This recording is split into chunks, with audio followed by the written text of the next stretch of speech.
சங்கீதங்கள் சொல்வதாக மூன்றாவது சங்கீதத்தை மாறி மாறி வாசிப்போம். முறைமுறையாக தெரிந்து கொள்ளப்பட்ட சங்கீத புத்தகம் சங்கீதம் 3. சங்கீதத்தை மாறி மாறி வாசிப்போம். மூன்றாவது சங்கீதம். கர்த்தாவே, என் சத்துருக்கள் எவ்வளவாய் பெருகி இருக்கிறார்கள், எனக்கு விரோதமாய் எழுப்புகிறவர்கள் அநேகர்.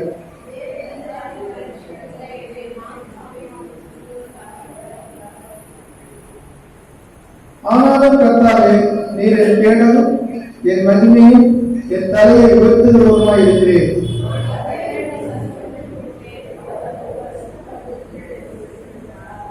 நான் படுத்து நித்திரை செய்தேன், விழித்துக் கொண்டேன், கர்த்தர் என்னை தாங்குகிறார்.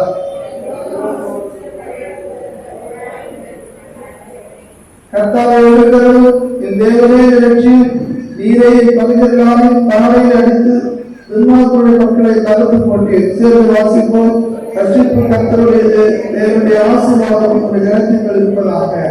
நாம் ஜெபம் செய்வோம். எங்களை அதிகமாக நேசிக்கிற அன்புள்ள நல்ல ஆண்டவரே, இந்த நல்ல வேலைக்காய் நன்றோடு துதிக்கிறோம், ஸ்தோத்திரிக்கிறோம். நெருங்கின நாளிலும் உடைய சமூகத்தில் வர நோக்கி பார்க்க கொடுத்த மேலான கிருபைகளுக்காய் ஸ்தோத்திரிக்கிறோம். விசேஷமாக இந்த காலை நேர ஆராதனை கடவுளுக்கு ஆசீர்வாதமாக தரும்படியாக செலுத்துகிறோம். வந்திருக்கிற பிள்ளைகளுக்காக ஸ்தோத்திரிக்கிறோம். மறுபடியும் கர்த்தர் அன்றே இந்த லாக்டவுனோட ஆண்டு காட்சி மூலமாய் அன்று அநேகர் அந்த அன்றே எல்லாரும் வந்து இந்த கலந்து கொள்ள கற்று உதவி செய்வதாக செலுத்திருக்கிறோம். உடைய கருத்தில் கொடுக்கிறோம். அந்த காதுகள் பாடங்கள் வாசிக்கிற வேதத்திலும் கேட்கிற போகிற செய்தி எல்லாவற்றையும் ஆசீர்வாதமாக்கி தரும்படியாக சொல்கிறோம். குடும்பமாக இந்த காலகட்டத்திலே ஆங்காங்க இருக்கிற ஆராதிக்கிற ஒவ்வொரு பிள்ளைகளும் அவர்கள் ஆசீர்வதிக்கும்படியாக சொல்கிறோம். உங்களுடைய திரும்ப கலந்து இருக்கட்டும், தாங்கிக் கொள்ளும், ஆசீர்வதி பலப்படுத்தி பாதுகாத்துக் கொள்ளும். இயேசுவின் மூலமாக கேட்போம் நல்ல பிதாவே. ஆமென். பிறந்த கட்டளை பற்றி சொல்வோம். பிதாவே சொல்வதாக கிறிஸ்தவத்திலே செல்வது போல போல செய்வதாக விரோதமாய் பண்ணிக்கிறது போல பண்ணி பேசினாலும் ராஜ்யம் வல்லமை மற்றும் என்ன நினைக்க முடியவில்லை. பாட வாசகம் கேட்போம். வாசிக்கும்படியாக தெரிந்து கொள்ளப்பட்ட வேத பகுதி அது சங்கீதங்களின் புஸ்தகம் 103 சங்கீதம் வசனங்கள் 1 தொடங்கி 13 முடிய வாசிக்க நாம் கவனமாக கேட்போம். தெரிந்து கொள்ளப்பட்ட வேத பகுதி சங்கீதம் 103 1 முதல் 13 முடிய. என் ஆத்மாவை கர்த்தரை ஸ்தோத்திரி, என் முழு உள்ளமே அவருடைய பரிசுத்த நாமத்தை ஸ்தோத்திரி. என் ஆத்மாவை கர்த்தரை ஸ்தோத்திரி, அவர் செய்த சகல உபகாரங்கள் மறவாதே. அவர் உன் அக்கிரமங்களை எல்லாம் மன்னித்து உன் நோய்களை எல்லாம் குணமாக்கி உன் பிராணனை அழிவுக்கு விலக்கி மீட்டு உன்னை திருப்புமையினாலும் இறக்குமையினாலும் முடிசூட்டி நன்மையினால் உன் வாயை திருப்தியாக்குகிறார். கண் சமானமாய் உன் வயதுக்கு திரும்ப வாழ வயது போராகிறது. ஒடுக்கப்படுகிற யாவருக்கும் கர்த்தர் நீதியையும் நியாயத்தையும் செய்கிறார். அவர் தமது வழிகளை மோசேக்கும் தமது கிரியைகளை இஸ்ரவேல் பிதர்களுக்கும் தெரியப்படினார். கர்த்தர் உருக்கமும் இரக்கமும் நீதி சாந்தமும் மிகுந்த கிருபையும் உள்ளவர். அவர் எப்போதும் கடிந்து கொள்ளார், என்றைக்கும் கோபம் பண்ணுகிறார். அவர் நம்முடைய பாவங்களுக்கு தக்கதாக நமக்கு செய்யாமலும் நம்முடைய அக்கிரமங்களுக்கு தக்கதாக நமக்கு சரி கட்டாமலும் இருக்கிறார். பூமிக்கு வானம் எவ்வளவு உயரமாய் இருக்கிறதோ அவருக்கு பயப்படுகிறவர் மேல் அவருடைய கிருபையும் அவ்வளவு பெரிதாய் இருக்கிறது. மேற்குக்கும் கிழக்குக்கும் எவ்வளவு தூரமோ அவ்வளவு தூரமாய் அவர் நம்முடைய பாவங்களை நம்ம விட்டு விளக்கினார். தகப்பன் தன் பிள்ளைகளுக்கு இறங்குகிறது போல கர்த்தர் தமக்கு பயந்தவர்களுக்கு இறங்குகிறார். வாசிக்கும்படியாக தெரிந்து கொள்ளப்பட்ட வேத பகுதி வாசித்தாயிற்று. ஆமென். தொடர்ந்து நாம் 2வது வேத பாடத்தை வாசிக்க கேட்போம். அது லூக்கா எழுதின நற்செய்தி நூல் 15ஆம் அதிகாரம் வசனங்கள் 24 தொடங்கி 32 முடிய. பகுதி லூக்கா 15 24 32.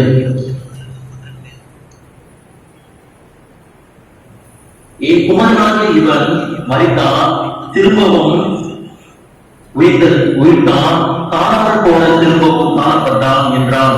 அப்படியே அவர்கள் சந்தோஷப்பட தொடங்கினார்கள்.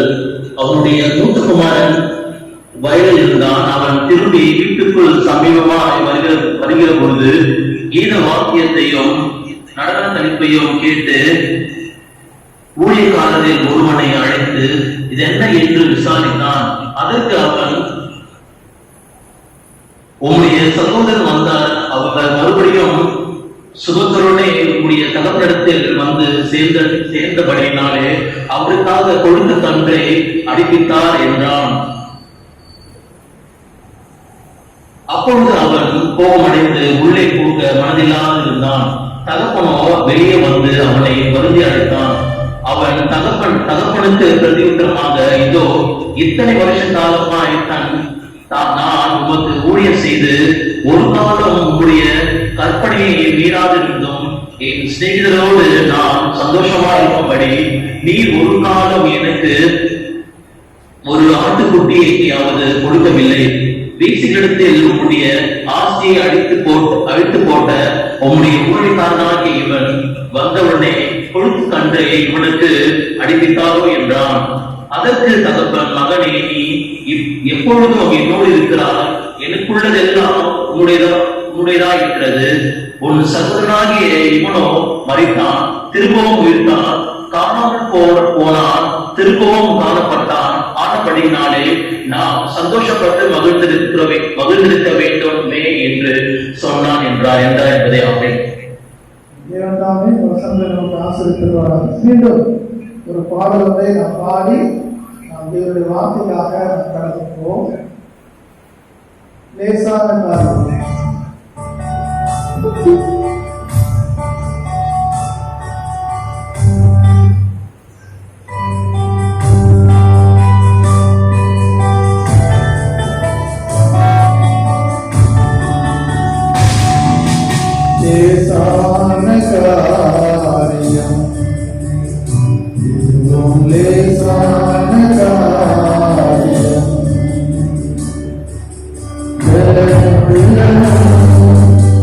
La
ஜெபம் செய்வோம். அன்புள்ள நல்ல ஆண்டவரே, நல்ல வேலைக்காக ஸ்தோத்திரம். என்னோடு பேசு, எங்களோடு கூட பேசு. இயேசுவின் மூலமாய் கேட்கிறோம் நல்ல பிதாவே, ஆமென். இயேசு கிறிஸ்துவின் இனிதான நாமத்தினாலே நான் உங்களை வாழ்த்துகிறேன்.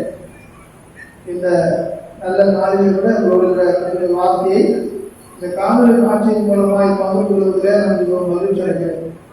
கர்த்தர் சித்தமானால் அடுத்த வாரம் ஆலயம் திறக்கப்படலாம் என்று சொல்லி நான் ஜெபித்துக் கொண்டிருக்கிறேன், காத்துக் கொண்டிருக்கிறேன். நிச்சயமாய் நடக்கும்.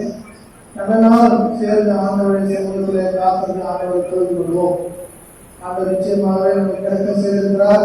அதற்காக நாம் நன்றி செலுத்துவோம். நீங்கள் அதிகமாக செய்தீர்கள். விசேஷமாக இந்த நாள், இந்த ஓய்வு நாள் பொதுவாகவே நம்முடைய உலக தந்தையர் தினம் என்று சொல்லி கொண்டாடுகிறது. ஃபாதர்ஸ் டே என்று சொல்லி கொண்டாடுகிறது. இந்த நாளுடைய செய்திக்கு ஆதாரமாக நம்ம வாசித்த வேதத்தில் சங்கீதம் 103 சங்கீதத்துல அங்கே சங்கீதக்காரனாக தாவீது சொல்கிற ஒரு காரியம்.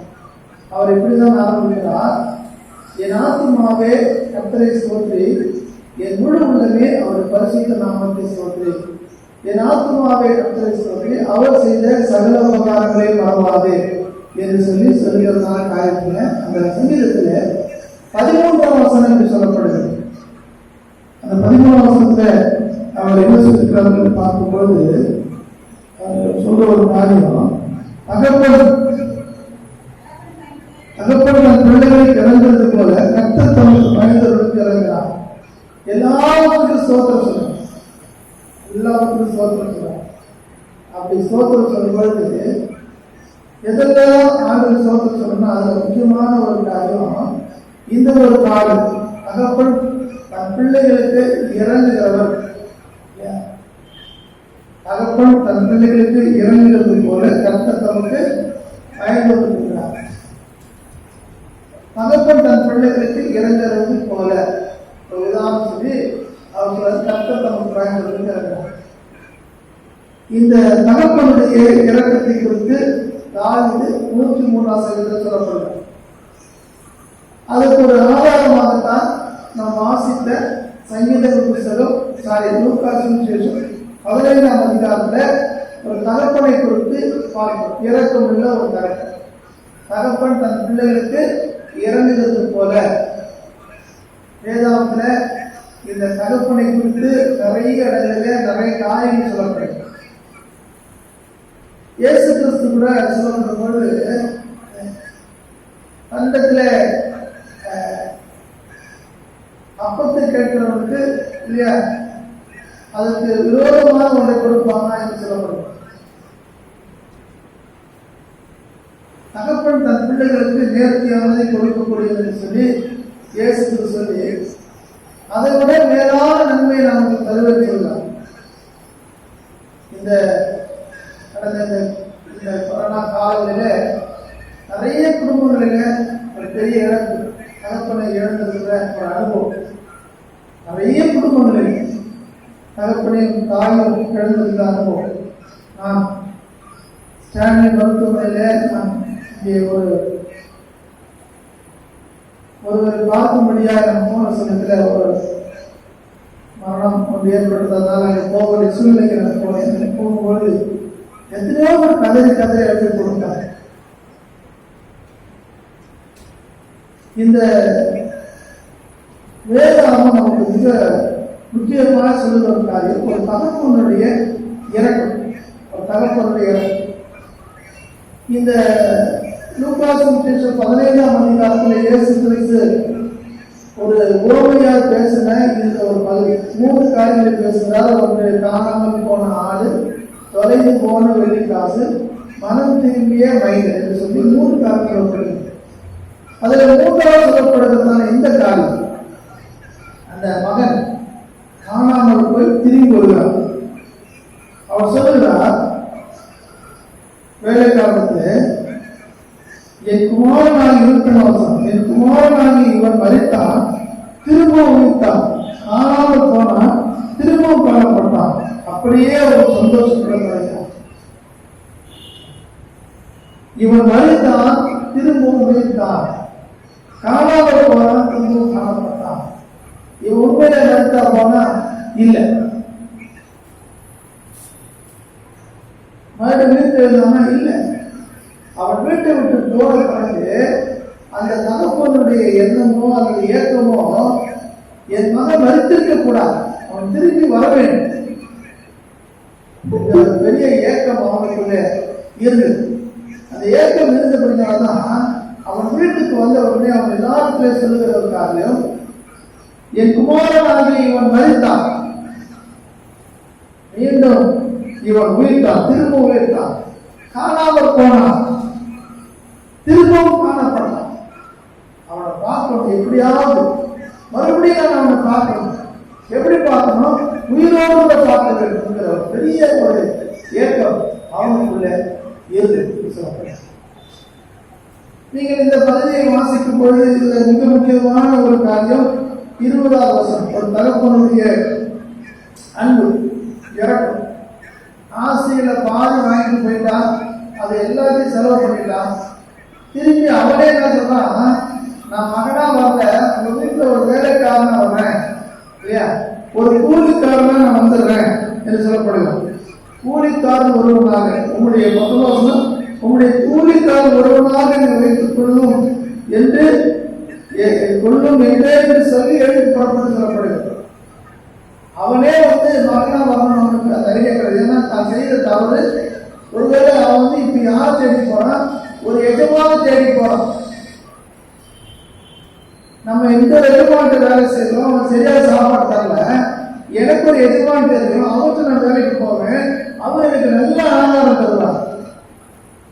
தகப்பனுடைய அன்பை இழந்ததுனால, தகப்பனை விட்டு தூரமாய் போனதுனால இப்ப தகப்பனை பார்க்க தகுதி இல்லாதவன் போகிறான். அவன் போகும்போது சொல்கிறான், நான் இப்ப தகப்பனை பார்க்க போவதில்லை, ஒரு எஜமானை பார்க்க போகிறேன். அதான் சொல்றான், கூலிக்காரன் ஒருவனாக என்னை வைத்துக் கொள்ளும் என்று சொல்லி தன்னுடைய ஒரு என்னோட எஜமானை பார்க்க போகிறேன். ஆனால் அது அவனுடைய எதிர்பார்ப்பு. ஆனால் இவன் எதிர்பார்த்த எஜமான இவனை வரவேற்கவில்லை, ஒரு நல்ல தகப்பனாய் இவன் வரவேற்றான். அதுதான் தகப்பனுடைய இறக்கம். தகப்பன் தன் பிள்ளைகளுக்கு இறங்குகிறது போல. சில சமயம் அப்பா கோபமா தான் தெரிவார், அவன் கோபமா தான் தெரியும். இந்த தகப்பனுடைய இறக்கிறது பார்த்தீங்களா, பெரிய ஒரு சொல்ல முடியாத, வெளியே காட்டப்பட முடியாத ஒரு காரியம். ஒருவேளை இந்த நாளிலே அருமையான நம்முடைய தகப்பன்மார்களை நினைத்துக் கொள்வது ஒருவேளை இருக்கலாம், இது கடவுளுக்குள்ளே பறித்து போயிருக்கலாம். ஆனால் நினைத்துக் கொள்வது, தகப்பன் எப்படிப்பட்டவராய் நாம் செய்திருக்கிறார், எப்படிப்பட்டவராக இருக்கிறோம். வசனம் சொல்லப்படுகிற ஒரு காரியம் இது வாசித்துக் கொள்ளுங்கள். அவன் ஓடி வருகிறான், தகப்பனை பார்த்தல, அங்கே ஒரு வேலை கிடைக்கும், வேலை கிடைத்தால் அல்ல சாப்பாடு கிடைக்கும் என்ற எண்ணத்தோடு ஓடி இருக்கிறான். அவன் தகப்பன் அப்படி அல்ல, அவனை வேலைக்காரனாக ஏற்றுக்கொள்கிறது, மகனாக ஏற்றுக்கொள்கிறார். அதனுடைய அடையாளமாக தான் சில காரியங்களை செய்கிறார். எழுந்து புறப்பட்டு தகப்பனிடத்தில் வந்தான். அவன் தூரத்தில் வரும்பொழுது வசனம் சொல்லப்படுகிறது, அவனுடைய தகப்பன் அவனை கண்டு ஒன்று, இரண்டாவது மனதுருகி, மூன்றாவது ஓடி, நான்காவது அவன் கழுத்தை கட்டிக்கொண்டு, ஐந்தாவது அவனை யுத்தம் செய்தான். நீங்க அந்த வசனத்தை வாசிக்கும் பொழுது நிறைய கமா கமா கமா வரும். எழுது புறப்பட்டு ஒரு கமா, இரண்டாவது கலகத்தில் வந்த ஒரு புருஷா, அவன் தூரத்தில் வரும்பொழுது ஒரு கமா இல்லையா, அவன் தகப்பன் அவனை கண்டு ஒரு கமா, மனதுருகி ஒரு கமா, ஓடி ஒரு கமா, அவன் கழுத்தை கட்டி கொண்டு வந்திருக்கான், அவனை யுத்தம் செய்தான். எத்தனை வருடம் பார்த்தீங்கன்னா, ஏன் அது இப்படி வேதாந்தம் சொல்லுச்சுன்னா, அப்போது ஒரு இரக்கமுள்ள ஒரு தகப்பனை இந்த வேதாந்தம் அல்லது இயேசு கிறிஸ்து நமக்கு அறிமுகப்படுத்துகிறார். இதுல நோக்கம் என்ன தெரியுங்களா? அவர் தன்னை தகப்பனாக நமக்கு காண்பிக்கிறார். இயேசு கிறிஸ்து தன்னை ஒரு தகப்பனாக காண்பிக்கிறார். அவர் எப்பேற்பட்ட பாவியாக இருந்தால் அவனை நேசிக்கக்கூடிய ஒரு அன்பான தகப்பனுக்கு மேலான ஒரு பெரிய ஒரு இறக்கம் உள்ளவர் என்பதை நீங்கள் நான் மறக்கவே கூடாது.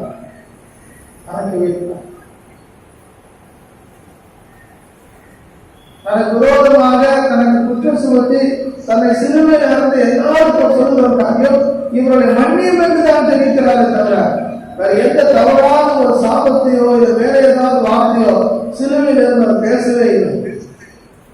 இந்த பகுதியில வாசிக்கலாம். தகப்பனுடைய இறக்கம் இப்படிப்பட்ட ஒரு இறக்கமாக இருக்கிறது. எழுந்து புறப்பட்டு அவன் ஓடி விடுகிறான். தூரத்தில் வருகிறதை அவன் காண்கிறான். காத்து கொண்டிருக்கிற ஒரு தகப்பன், தொலைந்து போன மகன் மீண்டும் வருவான்னு சொல்லி காத்து கொண்டிருக்கிற ஒரு தகப்பன், அவன் தூரத்தில் வரும்பொழுது நல்லா புரிஞ்சுங்க. அப்பனா அவன் தூரத்தில் வரும்போது இவருக்கும் அவன் வரத்துக்கு எவ்வளவு டிஸ்டன்ஸ் இருந்திருப்பான். அப்ப எவ்வளவு நாள் வெயிட் பண்ணிருக்கான். நான் நினைக்கிறேன் ஒவ்வொரு நாள் காலையில வந்து வெளியே நின்றுனே இருப்பான், வெளியிருந்து பார்த்துட்டே இருப்பான். ஒவ்வொரு நாள் இது ஏதோ முன்னாடி பிளான் பண்ணி ஒருவேளை இந்த காலம் வந்தா ஒரு மெசேஜ் அனுப்பிச்சு இல்ல வாட்ஸ்அப்ல ஒரு ஸ்டேட்டஸ் போட்டு நான் எங்க அப்பா கிட்ட போக போறேன், எங்க அப்பா என்ன பண்ணதெல்லாம் ஒண்ணுமே கிடையாது. இந்த நாட்கள் ஒண்ணுமே கிடையாது. ஏன்னா அந்த தகப்பன் ஜனத்தோடு அவன் என்ன செய்து கொடுக்கிறான், வெளியே பார்த்து கொண்டே இருக்கிறான். அவன் தூரத்துல வரும்பொழுது அவனை கண்ட உடனே இவன் ஒரு வாலிபனாக இருக்கிறதுனால இவங்க அப்பாவுக்கு ஒரு 50 வயசுக்கு மேல இருக்குன்னு வச்சுக்கிறாங்க. ஒரு வயசுக்கு ஒரு பெரிய ஒரு நல்ல ஒரு சேஃப் வந்திருப்பாங்க. இப்ப தன்னுடைய முதுமையெல்லாம் மறைத்து தன்னுடைய பலவீனத்தெல்லாம் மறைத்து என்ன சொல்கிறாரு வசனத்திலிருந்து, அவன் தூரத்தில் வரும்பொழுது அவனுடைய தகப்பன் அவனை கண்டு மனதுருகின்றதை விட ஓடி இல்லையா, அவனை பார்த்த உடனே அதிகம் வந்துட்டான் என் பையன் அப்படின்னு சொல்லிட்டு அவர் என்ன பண்றாரு, ஓடுகிறார். பொதுவாகவே இஸ்ரேல் தேசத்தில் இருக்கிற அந்த குடும்பங்கள்ல இருக்கிற ஆண்கள் ஒரு குறிப்பிட்ட வயதுக்கு மேல இது போல ஒரு நீண்ட அங்கியை கருத்து பல சொல்லப்படுது. நானும் அதை பார்த்திருக்கேன். ஒருவேளை நாங்கள் கண்டு இருக்கிற அங்கி வேற, அவங்க இருக்கிற அங்கி வேற. அது வேகமா நடக்க முடியாது, ஓடவும் முடியாது. அந்த அங்கியை தூக்கி கொண்டு ஓடக்கூடாது. ஒரு இக்கட்டான சூழ்நிலை. ஆனால் இவ எல்லாவற்றையும் மறந்து, தன் தலைவரத்தை மறந்து, தன் முதுமையை மறந்து, எல்லாவற்றையும் மறந்து தூரத்தில் அவன் வருகிறதை அவன் கண்டு ஓடுகிறான். இதெல்லாம் தான் இறக்க சொல்லப்படுது. மனதுருகி ஓடி, ஒண்ணுமே பேச்சே கிடையாது, கழுத்தை கட்டிக்கொண்டு இல்லையா, அவன் கழுத்தை கட்டிக்கொண்டு கொஞ்ச நேரம் போய் அவனை பிடிச்சி கட்டி பிடிச்சி பயிர வைக்கிற அனுபவம். கட்டிக்கொண்டு அவனை புத்தம் செய்தான். எவ்வளவு ஒரு இறக்கமான ஒரு தகப்பனை இயேசு கிறிஸ்து நமக்கு அறிமுகப்படுத்துகிறார். இது சொல்லப்பட்டதை விட அதிகமான இறக்கமுள்ள ஆண்டவரை தான் நீங்களும் நாமும் ஆராதிக்கிறோம். இதை விட அதிகமான இறக்கமுள்ள ஒரு தகப்பனை தான் ஆண்டவர் நமக்கு கொடுத்திருக்கிறார். நல்ல ஒரு ஆண்டவர் நமக்கு வாழ்க்கையில நல்ல ஒரு பரவ தகப்பனாக இருந்து இதை விட மேலான ஒரு அன்பை எங்கேயுமே பார்க்கவே முடியாது. அப்படிப்பட்ட ஒரு தாய். இதோடு கூட நிறுத்தவிடவே இல்லை. அவர் என்ன செய்கிறார், அங்கே இப்ப நான் நினைக்கிறேன் அடுத்தது அவ குமாரன் வந்து பேசலாம், தகப்பனை நோக்கி பலத்துக்கு விரோதமா உமக்கு முன்பாக பாவம் செய்து இனிமேல் குமாரத்துல கொடுக்க பாத்திரங்களை இயேசு. இந்த பதிலை வாசி பார்த்தீங்கன்னா இந்த அப்பா மகன்கிட்ட ஒரு வார்த்தை கூட பேசல, செய்திதான் அப்படிதான். அவன் பேசுறான், என்ன மன்னிச்சிருக்குன்னு சொல்றான், அதெல்லாம் மன்னிக்கிறது மன்னிக்கலாம் பேசவே இல்லை. அடுத்தடுத்து அவர் போய் கொண்டு ஒரு காரியம் இதை பேசி அவனை கூப்பிட்டு வரார். அப்படி அழைத்து கொண்டு வரும் பொழுது அவர் சொல்ல ஒரு காரியம், இவனுக்கு உயர்ந்த வஸ்திரத்தை கொண்டு வந்து இவனுக்கு உடுத்தி இவன் கைக்கு மோதிரத்தையும் கால்களுக்கு பாத்திரத்தையும் போடுங்கள். முதல்ல அவனை ஒருவேளை அவன் வேலைக்கு தான் வந்தான், ஆனா இப்ப இவரு வேலைக்கு இல்லை, நீ வேலை செய்வாங்க, என் மகனாகவே இருந்து சொல்லுது. ஒருவேளை அவன் வீட்டுக்கு வரும்பொழுது அவனுக்கு உடையை மாற்றி வழக்கம் போல மிகப்பெரிய ஒரு குடும்பம் இருக்கும் என்றால் அந்த பிள்ளை அந்த மகனுக்கு ஒரு கட்டாயம் மோதல் அந்த ஊர் வழக்கத்துக்கு கிடைக்கும். அவங்க அப்பா பெரிய ஆள், அதனால அவன் பையனுக்கு மோதல் வரும். எனவே அவனுக்கு மோதலத்தை அறிவித்து இன்னொரு காரியம் கட்டாயம் அந்த பாதரட்சை செருப்பு கட்டாயம் இருந்து அது அவனுக்கு அதெல்லாம் இல்லாத வந்திருக்கிறாங்க. நல்ல ட்ரெஸ் இல்லை, போட்டுருந்த மோதத்தை என்ன பண்ண தெரியாது, செருப்பு இல்லை. ஏன்னா நான் அவங்க எப்படி அனுப்பிச்சேன் இப்படி வந்து அதெல்லாம் ஒன்றுமே பேசல, அடுத்தடுத்து செய்கிற ஒரு காரியம். உடையை மாற்றுகிறார், மோதிரத்தை அணிவிக்கிறார், ரொம்ப விசேஷமா பாதை இதெல்லாம் வந்து நடந்த காரியங்கள். இதெல்லாம் ஒரு ஓவிய கற்பனையா இயேசு கிறிஸ்துவால் சொல்லப்பட்ட ஒரு காரியம். அவர் அவர்களும் கொண்டு போறார். உனக்கு மறுபடியும் சொல்லப்படுகிறது, கொடுத்து கண்டு கொண்டு வந்து அடியுங்கள், நான் புசித்து மகிழ்ச்சியாக இருப்போம். எல்லாருக்கும் செய்யக்கூடிய ஒரு இறக்கமுள்ள தகவலை தான் நீங்களும் நான் ஆராதிக்க இருக்கிறோம். இந்த காலை நேரத்தில் இந்த தகவல் ஒருவேளை இந்த நாட்களில் சமீபத்தில் கொரோனாவில் நிறைய தகவல்களை பிள்ளைகள் இழந்திருக்கும். அது அந்த காரியத்தை அந்த சம்பவத்தை யாராலும் சரிப்படுத்துவ ஆதரப்படுத்த முடியாது. நான் ஒன்றை இங்கு சொல்லிவிட்டு நான் போகிறேன். ஒரு காரணத்தாக நமக்கு இருக்கிறார். அவர் நம்மை இப்படித்தான் ஆதரப்படுத்துவார். நம்மை கட்டி அணைத்து நமக்கு முத்தம் செய்து நம்முடைய தேவர்கள் எல்லாவற்றையும் சந்திப்பார். அப்படிதான் ஆண்டவர் நம்முடைய வாழ்க்கைய நம்முடைய தேவர்கள் எல்லாவற்றையும் சந்தித்திருக்கிறார். ஊழியத்தில் வருகிற வரைக்கும் நான் எங்கள் பெற்றோர்களிலே இருந்தேன், அவர்களுக்கு எல்லாவற்றையும் செய்தார். ஊழியத்துக்கு வந்த பிறகு என் ஆண்டவர் எனக்கு தகப்பனாய் இதுவரையில் இருக்கிறார். அவர்கள் எல்லா தேவையும் சந்திக்கிறார், எல்லா தேவையும் சந்திக்கிறார்.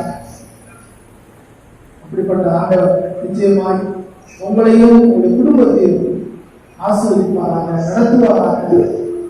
அவர் நிச்சயமாக உங்களை போஷிப்பாராக. நல்ல உடை, அவனுக்கு தேவையான காரியங்கள், மூன்றாவது அவனுக்கு நல்ல ஆகாரம், நான்காவது அவனுக்கு நல்ல விருப்பமான எல்லாவற்றையும் செய்கிறார். இப்பொழுது மூத்த மகன் வருகிறான். அவன் சொல்லுகிறான், இவ்வளவுக்கும் அடித்தவனை ஏன் மறுபடியும் வீட்டிலே சேர்த்துக் கொண்டு எனக்கு ஒன்றுமே செய்வது போது அவனுக்கு தருகிற ஒரு காரியம் இவனை விட அவனுக்கு அதிகமாக தருகிறார். தன்னோடு கூட இருக்கிறவனுக்கு சொல்லுகிற ஒரு காரியம். அவர் சொல்ல, நீ எப்பொழுதும் என்னோடு இருக்கிறாய், என்னுடையதெல்லாம் உன்னுடையதாக இருக்கிறது. தன்னை விட்டு ஓடி போனவனுக்கும் அவர் இறக்கம் பாராட்டுகிறார். தன்னோடு இருக்கிறவருக்கும் அதிகமான இறக்கத்தை அவர் சொல்கிறார். என்னுடையதெல்லாம் உன்னுடையது, என்னுடையதெல்லாம் என்னுடையது. ஆண்டவரோடு கூட இருக்கிற தொடர்பை நாம் அதிகப்படுத்திக் கொள்வோம்.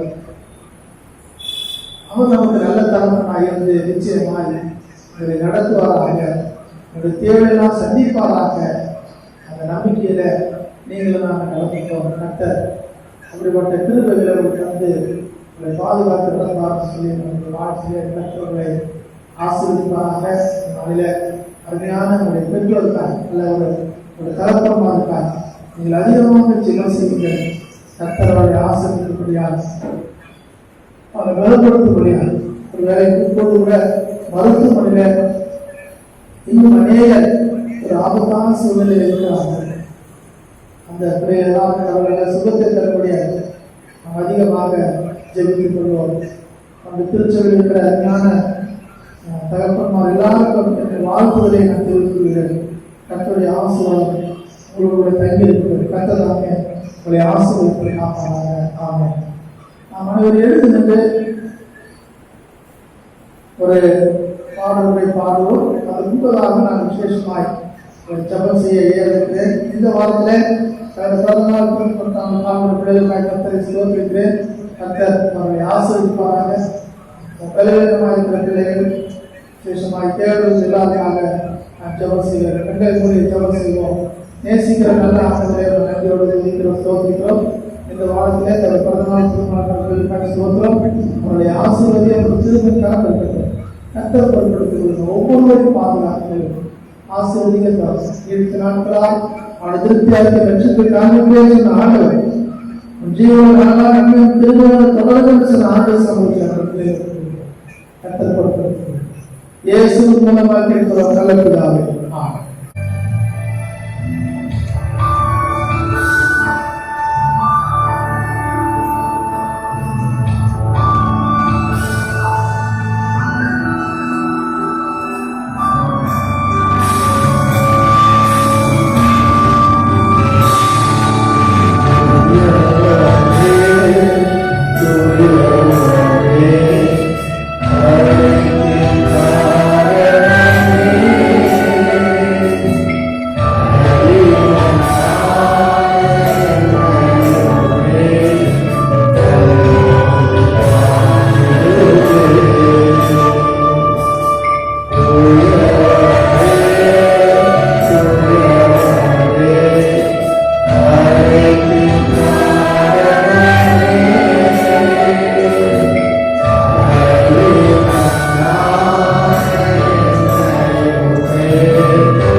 Amen.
சபையாருக்கு ஒரு அறிவிப்பு.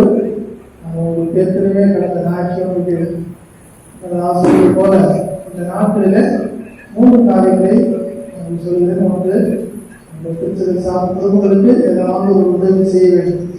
எனவே நீங்கள் ஏதாவது ஒரு உதவி, அவர்களுக்கு ஒரு அரிசி பருப்பு போன்ற காரியங்களாம் வாங்கி கொடுக்க பிரயாசப்படுவோம். எனவே நீங்கள் ஏதாவது காரியங்கள் செய்ய கேட்கிறேன்.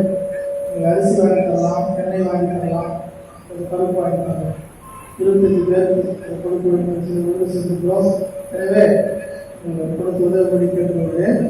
அது மாத்திரம் இல்லாமல் ஐயம்மன் கிருஷ்ணனில் ஒரு குழந்தை 4 வயது குழந்தை பிளட் கேன்சர்னாலே பாதிக்கப்பட்டு வெள்ளூர் சிஎம்சியிலே மருத்துவமனை அனுமதிக்கப்பட்டுள்ளது. அந்த குழந்தை காலத்தை விட்டுக் கொள்ளுங்கள். அதற்கும் நம்ம திருச்சபை சார்பாக உதவி செய்ய வேண்டும். கடந்த நாட்களிலே நம்முடைய இசி திருச்சபையில் பணியாற்றின ஒரு 5 போதகர்களும் மக்களுக்குள்ள வைத்திருந்தாலும் இந்த கொரோனாவில் அந்த குடும்பங்களுக்கு உதவி செய்ய முடியாமல் யோசித்திருக்கிறோம். எனவே ஒருவேளை இது கொஞ்சம் அதிகப்படியான காரியங்கள் இருந்தால் இந்த நாட்களில் நாம் இப்படிப்பட்ட மக்களுக்கு இறக்கமாகவும் உங்களால் அந்த உதவிகளை நீங்கள் முன்னே செய்ய நான் உங்களை அன்போடு கேட்டுக்கொள்கிறேன். கர்த்தர் ஒவ்வொருவரையும் ஆசீர்வதிப்பார். நாம் ஜெபம் செய்வோம். எங்களை நேசிக்கிற நல்ல ஆண்டவரே, நன்றியோடு துதிக்கிறோம், சோதரிக்கிறோம். நல்ல வேலையாக நன்றி. உடைய வார்த்தையை கேட்டு எங்களுக்கு உதவி செய்து சோதரிக்கிறோம். இந்த நாளிலே உடைய சமூகத்தில் வந்திருக்கிற பெருமான பிள்ளைகளை ஆசீர்வதிக்க முடியாது. விசேஷமாக ஆண்டவரே, இதோ இந்த தந்தையர் தினத்திலே திருச்சபையுடைய பெற்றோர்களுக்காக சொல்லிக்கிறோம், குடும்பங்களுக்காக சொல்லிக்கிறோம், விசேஷமாக தகப்பன்மார்களுக்காக சொல்லிக்கிறோம். ஒவ்வொருவரையும் ஆசீர்வதிக்க சொல்லிக்கிறோம். இது எப்படிப்பட்ட தகப்பன் என்பதை குறித்து நாளை அழுதுபட்டு உலக உள்ள ஒரு ஆண்டவர் நன்றி செலுத்துகிறோம். காலகட்டத்தில் எங்களை ஒப்புக் கொடுக்கிறோம். இந்த தகப்பனின் வாழ்க்கையில ஒரு நிரந்தரமாக இருக்கிறதுக்காக சோதரிக்கிறோம். எங்களை ஒப்புக் கொடுக்கிறோம். விசேஷமாக பலவீனமானவர்களுடைய பலவீனங்களை மாற்றிக் கொடுங்க. நல்ல சுகத்தை பலத்தை தாங்க. அடுத்த திருமணமாகாத பிள்ளைகள், குழந்தை பாகத்தை கண்காத்திருக்கிற பிள்ளைகள், பிரசவத்தை எதிர்நோக்கியிருக்கிற பிள்ளைகள் எல்லாம் கலந்து சொல்கிறோம். எல்லாருக்கும் நல்ல ஒரு திருவிழா பெறும்படியாக சொல்கிறோம். விசேஷமாய் அந்த கொரோனா என்கிற காரியம் முற்றுமுடிய இந்த தேசத்தை விட்டு போக, உலகத்தை விட்டு போக கர்த்தர் உதவி செய்யும்படியாக சொல்லியிருக்கிறோம். நம்முடைய கருத்திலே ஒப்புக் கொடுக்கிறோம். கர்த்தர் நாளிலே எல்லா காரியம் விசேஷமாக சொல்லிக்கிறோம். ஆசிரியர் கிரைஸ்தவத்துவக்காக சொல்லிக்கிறோம். இருக்கிற பிள்ளைகளை ஆசீர்வதிக்கும்படியாக சொல்லியிருக்கிறோம். திருமணம் இருக்கட்டும், தந்தை பேராயர், பேராயர், சென்னை பேராயர் மற்றும் உடனுடைய எல்லாருக்கும் சொல்லிக்கிறோம். எல்லாரையும் ஆசிரியர் தாழ்த்தப்படுகிறவங்களுக்கு குறிப்பிட்ட பெரிய காலசி இயேசு மூலமாக கேட்கிற நல்ல பிதாவே, ஆமென். ஆசீர்வாதம் ஆண்டவராகிய இயேசு கிறிஸ்துவின் கிருபையும் பிதாவாகிய தேவனுடைய பரிசுத்த ஆவியானவரின் பாதுகாப்பு நம் அனைவரோடும் இன்றும் எப்பொழுதும் சதா காலத்தில் காக்கப்படுவதாக. ஆமென்.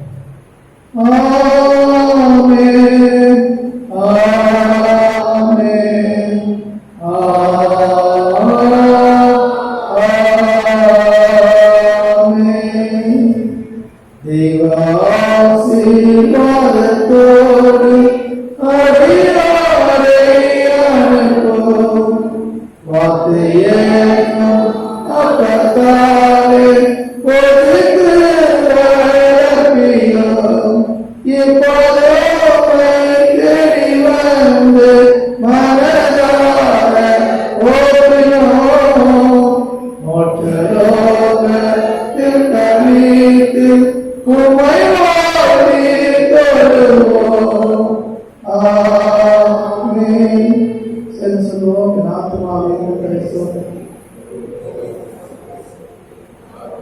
கர்த்தரை ஸ்தோத்திரி. கர்த்தரை ஸ்தோத்திரி. எல்லாருக்கும் தோற்றமா?